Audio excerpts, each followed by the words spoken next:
తాకట్లో ఉన్న మీ బంగారాన్ని విడిపించి ఆ రోజు ఆన్లైన్ రేటుకి కొంటాం. Sharma gold company.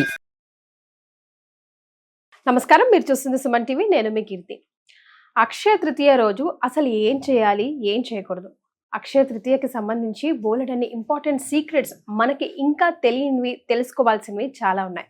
అసలు అక్షయ తృతీయ రోజు ఏ సమయంలో పూజ చేస్తే అనంతమైన ఫలితం మనకి లభిస్తుంది? అలాగే పాండవులకు మాత్రమే లభించిన ఆ అక్షయ పాత్ర మనం కూడా ఇంట్లోనే తయారు చేసుకోవాలంటే ఎలా తయారు చేసుకోవాలి? మరీ ముఖ్యంగా అక్షయ తృతీయ రోజు అరుణాచలేశ్వరుడి కళ్యాణంలో మనం ఎక్కడుంటే ఆ స్థానంలోనే ఉండి ఆ కళ్యాణంలో పాల్గొన్నంత అనంతమైన ఫలితం మనకు లభించాలంటే ఏం చేయాలి? ఇవన్నీ ప్రశ్నలకి సమాధానం తెలియజేయడానికి మనతో పాటు ప్రముఖ ఆస్ట్రాలజర్ బ్రహ్మశ్రీ నందిమట్ల శ్రీహరి శర్మ గురువు గారు ఉన్నారు. నమస్తే గురుగారు. మాగర్థ వివ సంపృక్తౌ వాగర్థ ప్రతిపత్తయే జగతః పితరౌ వందే పార్వతీ పరమేశ్వరౌ. ఆదిత్యాయ చ సోమాయ మంగళాయ బుధాయ చ గురు శుక్ర శనిభ్యశ్చ రాహవే కేతవే నమః. శృంగేరి జగద్గురు పీఠాధిపతులకి, కంచి పీఠాధిపతులకి నమస్కారములు తెలియచేసుకుంటూ కార్యక్రమాన్ని ప్రారంభిద్దాం. గురుగారు, అక్షయ తృతీయ అనంగానే ఆడవాళ్ళమంతా పుల్వోమని బంగారం షాపులకు పరిగెత్తుతూ ఉంటాం. కానీ అది కాదు. ఆ రోజు యొక్క ప్రాముఖ్యత గురించి, విశిష్టత గురించి మీరు ఇదివరకు నాకు ఎక్స్ప్లెయిన్ చేసినప్పుడు భలే అనిపించింది. ఒకసారి మళ్ళీ గుర్తు చేసుకుందాం. తప్పకుండా. అక్షయము అనంటే క్షయము కానటువంటిది. కాబట్టి ఈ రోజున మనం ఏం చెయ్యాలంటే పుణ్యాన్ని సంపాదించుకుంటే ఆ పుణ్యము అక్షయం అవుతుంది అని అర్థం. అక్కడ మల్టిప్లై. కాబట్టి పుణ్యాన్ని సంపాదించుకోవాలంటే ఏం చేయాలి? ఎవరైనా చెప్పేది దాన కార్యక్రమాలు చేయాలి, పూజలు చేసుకోవాలి. ముఖ్యంగా ఈ అక్షయ తృతీయ రోజుకి విశిష్టత ఏమిటంటే గంగ భూమి మీదకి అవతరించినటువంటి రోజు, పరశురాముడి యొక్క జయంతి, వినాయకుడి సహాయంతో వ్యాస భగవాన్ల వారు భారతాన్ని రచించినటువంటి రోజు, సూర్య భగవానుడు పాండవుల యొక్క దేవతా ఆరాధనకి మెచ్చి అక్షయ ప్రాప్తాన్ని ప్రసాదించినటువంటి రోజు, దుశ్శాసుని బారి నుంచి ద్రౌపదిని రక్షింపబడినటువంటి రోజు, అలాగే కుచేలుణ్ణి కృష్ణుడు కలుసుకున్నటువంటి రోజు ఈ అక్షయ తృతీయ. ఎన్ని ఉన్నాయి కదా గురుగారు. చాలా అసలు అక్షయ తృతీయలో అసలు చెప్పాలి అని అంటే త్రేతాయుగం ప్రారంభమైందని చెప్తుంటుంటారు అక్షయ తృతీయ రోజు నుంచి. కాబట్టి ఇక మనం ఒక బంగారం ఎందుకు గురుగారు ఇంత హైలైట్ అయింది అంటే కలియుగంలో ఏంటంటేనమ్మా, ఎవరికైనా మనసు పడేది, మహిళలకి మనసు పడేది బంగారమేక. బంగారం పెడితే కొనుక్కుంటే, 1 గ్రాము బంగారం కొనుక్కుంటే 100 గ్రాముల బంగారం తయారవుతుంది, కిలో బంగారం తయారవుతుంది అనే ఆశ. ఇది ఎవరు చేశారంటే వ్యాపారస్తులు వాళ్ళ వ్యాపారాన్ని పెంచుకోవడం కోసం, వాళ్ళ వస్తువుని అమ్ముకోవడం కోసం ఈ పండుగలో ఉన్నటువంటి అంతరార్థాన్ని నెగిటివ్గా దీన్ని ఇలా బంగారం కొనుక్కొని పూజ చేసుకొని మీ ఇంట్లో వచ్చే సంవత్సరానికల్లా కిలో బంగారం అయిపోతుంది, అది ఏదో గుడ్డు పెడుతున్నట్టుగా చెప్పారు. దానివల్ల పులోమని అందరూ చేశారు. కానీ ఆ రోజు చేయాల్సింది లక్ష్మీ ఆరాధన చేసుకోమన్నారు, అమ్మవారి లలిత అమ్మవారిని ఆరాధన చేయమన్నారు.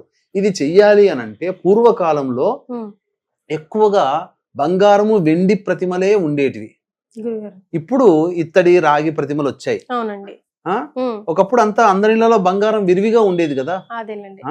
కాబట్టి అప్పటి నుంచి వస్తున్నటువంటి బంగారంతో చేసినటువంటి విగ్రహారాధన చేసేవాళ్ళు. కాబట్టి అలా అలా చెప్పుకుంటూ రాగా అదే విధానాన్ని పట్టుకున్నారు. కానీ ప్రస్తుత కాలంలో బంగారం కొనేంత శక్తి ఎవరికి ఉందమ్మా? 10,000 రూపాయలు 1 గ్రాము, తులం కావాలంటే అది.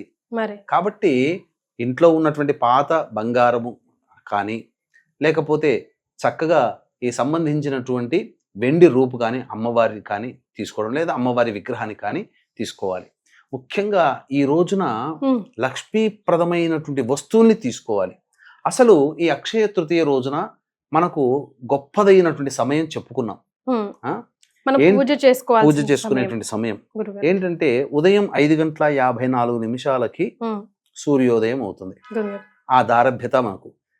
కానీ వృషభ లగ్నము ఎందుకు చెప్పబడిందంటే, వృషభ లగ్నము స్థిర లగ్నము, శుక్రుడు అధిపతి, ఆ శుక్రునికి అధిష్టాన దేవత లక్ష్మీదేవి. పైగా ఆ రోజున రోహిణీ నక్షత్రం ఉన్నది. శాస్త్రంలో చెప్పబడినటువంటిది ఏంటంటే కృత్తిక రోహిణీ నక్షత్రము కలిసినటువంటి అక్షయ తృతీయ చాలా అలభ్య పుణ్యతిథి అని చెప్పబడి ఉంది.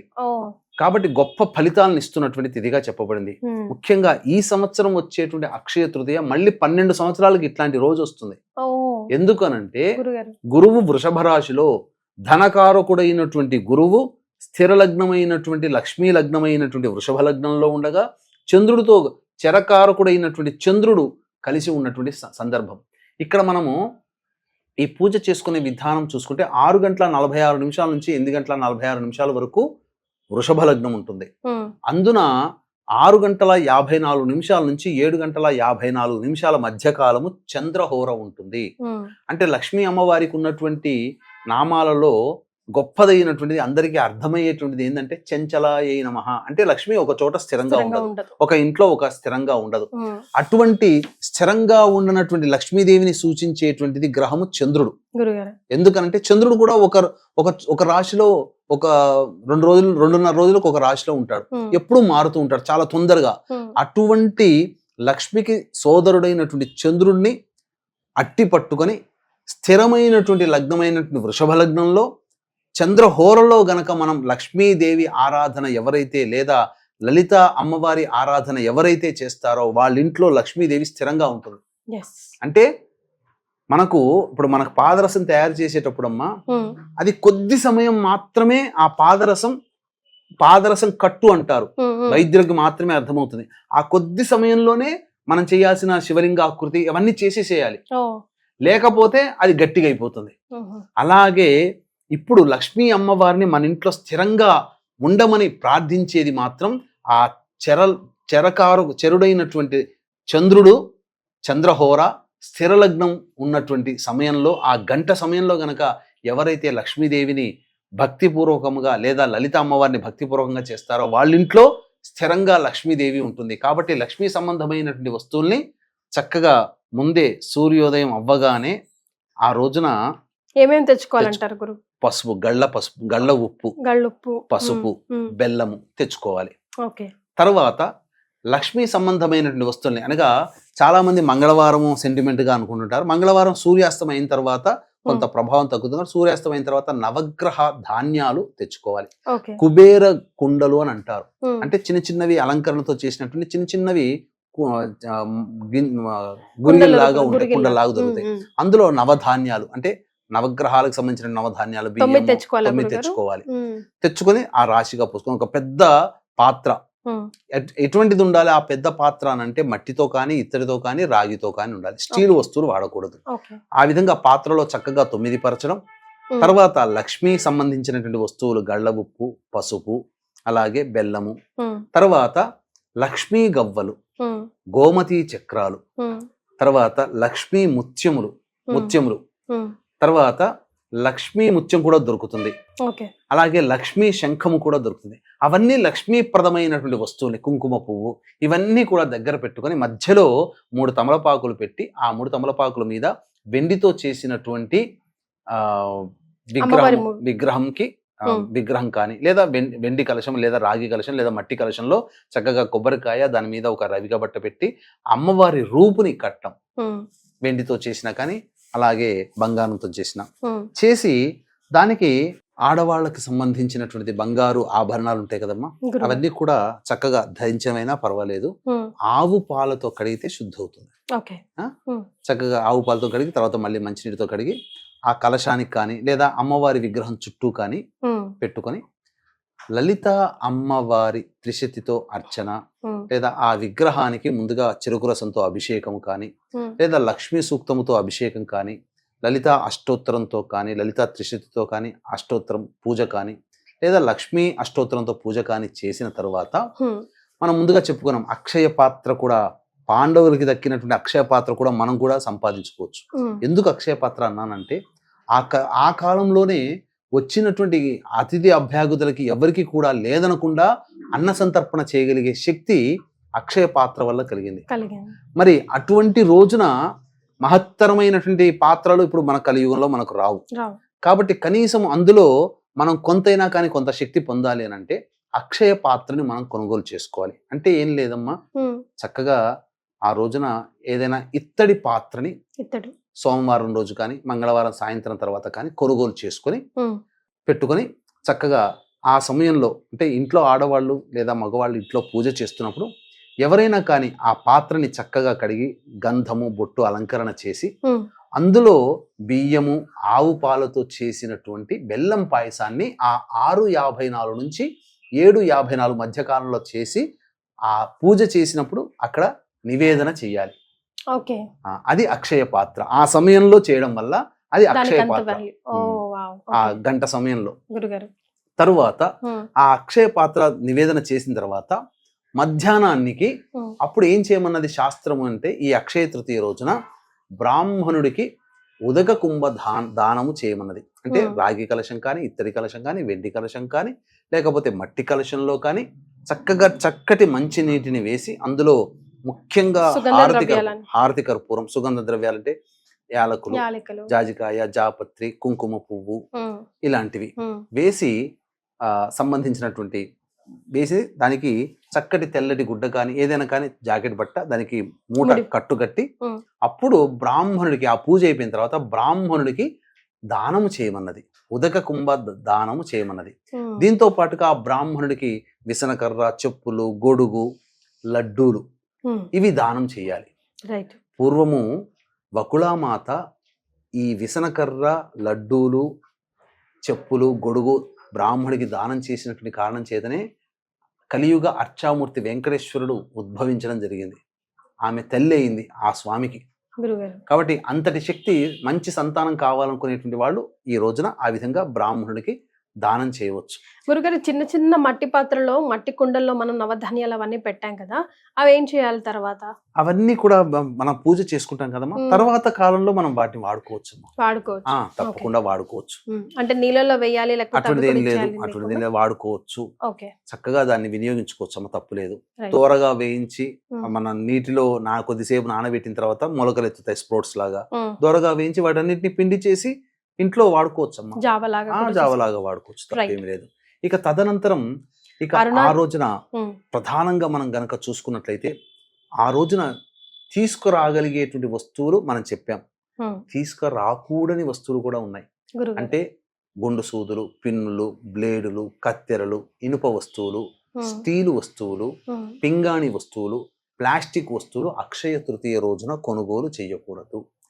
చెయ్యకూడని పనులు ఏంటంటే మద్యపానం చేయకూడదు, మాంసాహారం తినకూడదు, అలాగే ధూమపానం పనికిరాదు, ముఖ్యంగా కటింగ్, షేవింగ్ అస్సలు పనికిరాదు. అన్నిటికంటే ముఖ్యంగా మాంసాహారం కూడా పనికిరాదు. ఇది దాంపత్యము.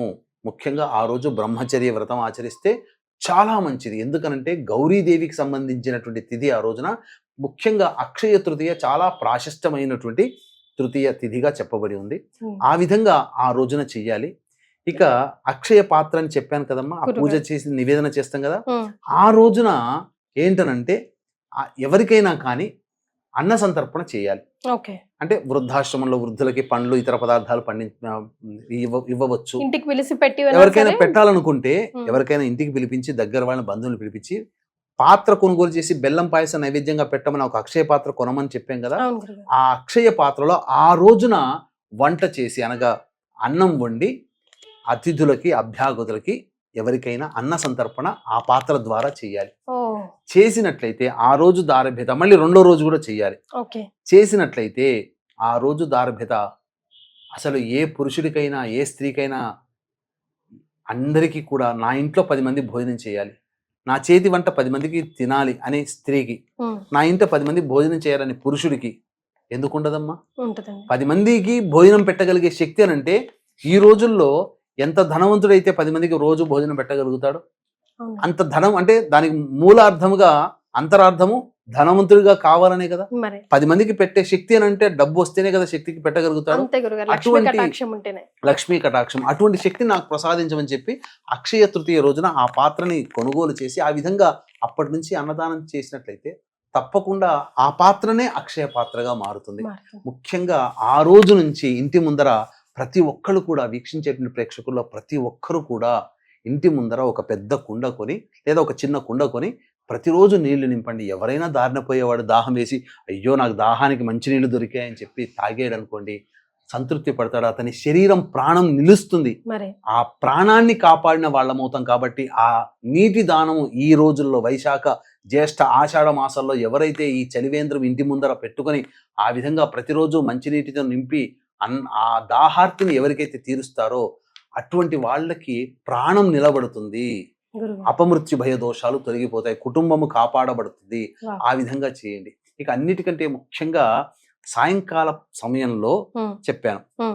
ఏంటి, అరుణాచలేశ్వరుని సంబంధించినటువంటి వీటిలో భాగంగా చూసుకున్నట్లయితే ఈ అక్షయ తృతీయ రోజున క్షయము కానటువంటి కార్యక్రమాలు చేయాలి. పుణ్య కార్యక్రమాలు చేశాం, పూజాది కార్యక్రమాలు కూడా చేసుకున్నట్లయితే తప్పకుండా దేవతానుగ్రహం సంపూర్ణంగా ఉంటుంది. కాబట్టి ఈ అక్షయ తృతీయ రోజున పురస్కరించుకొని జాతకరీత్యా విద్య, వివాహ, ఉద్యోగ, దాంపత్య, సంతాన, అనారోగ్య సమస్యల నివారణకి హోమాది కార్యక్రమాలు, ముఖ్యంగా శని 29వ తారీఖు మార్చిన మారాడు కాబట్టి మీన, మేష, మిథున, కర్కాటక, సింహ, కన్య, వృశ్చిక, ధనుస్సు, కుంభరాశిలో జన్మించిన వారికి శని దోషం ఉంది కాబట్టి శనీశ్వర హోమం, అఘోర పాశుపత మంత్ర హోమంతో పాటు లక్ష్మీ మూల మంత్ర సంపుటిత లక్ష్మీ సూక్త హోమము, మన్యు సూక్త హోమం అనేటువంటిది చేసి శక్తిపాతము చేయబడినటువంటి శంకరుంగలి మాల, గురుగారు. శంగాలి కరుంగలి కలిసినటువంటిది అత్యంత అరుదుగా లభించేటువంటి మాల, రాగిలో చుట్టబడినటువంటిది. ఈ శంకరుంగలి మాలని శక్తిపాతము చేసి ఇవ్వడం జరుగుతుంది. అవకాశం ఉన్న వాళ్ళు కార్యక్రమ తదనంతరం కాంటాక్ట్ చేసి ఈ మాలని సొంతం చేసుకోవచ్చు. ఇక సాయంకాల ప్రదోషకాల సమయంలో చెప్పాను కదమ్మా, గురుగారు. తది అన్నప్పుడు ఏంటంటే గౌరీదేవికి సంబంధించినటువంటి తిథి. ఈ రోజున చంద్రుడు ఆకాశంలో ఎలా ఉంటాడు అనంటే పరమేశ్వరుని సిగలో, అమ్మవారి కిరీటంలో చంద్రుడు ఎలా ఆకారంతో ఉంటాడో ఆ ఆకారంతో కనిపిస్తాడు మనకు. ఆ రోజున చంద్రుని ఒక్కసారి మనసారా నమస్కారం చేసుకొని పార్వతీ పరమేశ్వరుని గనక మనస్సులో స్మరించుకుంటే వైశాఖ తదియ రోజున అక్కడ అపిత కుచాంబా సమేత అరుణాచలేశ్వరుని దివ్య కళ్యాణం జరుగుతుంది. ఆ కళ్యాణ సమయంలో దర్శనం చేసుకున్నంత మాత్రమే మన శరీరంలో ఆశ్రయించున్నటువంటి సూక్ష్మ శరీరం ఏదైతే ఉంటుందో ఆత్మ అక్కడికి వెళ్ళి ఆ కళ్యాణం అంతా వీక్షించి మళ్ళీ మన శరీరంలోకి చేరుతుంది. తద్వారా ఎంతటి పుణ్యం అమ్మ, కూర్చున్న చోట, నిలుచున్న చోట, ఉన్న చోట మనం వెళ్ళలేకపోయినా ఆ స్వామి కళ్యాణంలో పాల్గొన్న భాగ్యాన్ని మనం ఈ అక్షయ తృతీయ రోజున ఆకాశంలో చంద్రుని దర్శనం చేసుకున్నంత మాత్రమే కలుగుతుంది.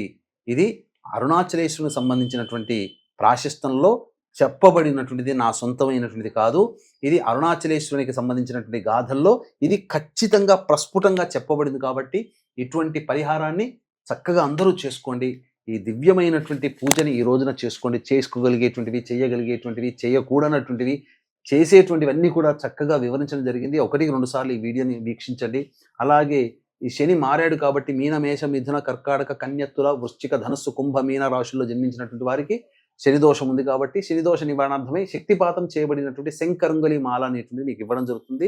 దీని ద్వారా కాలసర్పదోషము, కుజదోషము, నరదృష్టి, నరఘోష ఇవన్నీ తొలగిపోతాయి. పాజిటివ్ ఎనర్జీతో మీరు అనుకున్నటువంటి పనులలో దేవతానుగ్రహంతో కర్మదోషాలు తొలగించుకొని మీరు ముందంజలో ఉంటారని చెప్పడంలో ఏమాత్రం సందేహం లేదు. 30వ తారీఖు రోజున ఈ కార్యక్రమం జరపబడుతుంది. 29 రాత్రి 9 గంటల లోపల ఈ కార్యక్రమంలో నమోదు చేసుకోవచ్చు.